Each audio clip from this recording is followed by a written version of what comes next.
So this is how you can unlink your Rockstar account from your Epic Games. So it's actually very simple. All you're gonna have to do is go to www.rockstargames.com and then simply tap on your profile at the top right corner of the screen. Now, you will see that there are a few buttons: Friends, Crews, Notifications, Account, and Activity Feed. Account, and then tap on Settings, and here we are. You're actually gonna want to go ahead and tap on Linked Accounts, and here we are in the linked accounts.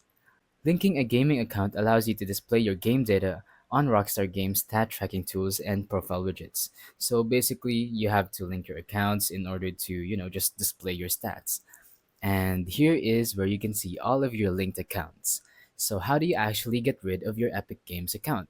Well, it's very simple. If you see your Epic Games account over here, you can simply tap on Unlink. It will immediately unlink from your Rockstar Games account. And that's pretty much it. So thank you for watching. Don't forget to leave a like, subscribe, and let us know in the comments down below if the tutorial worked or if you have any questions. Thank you and goodbye.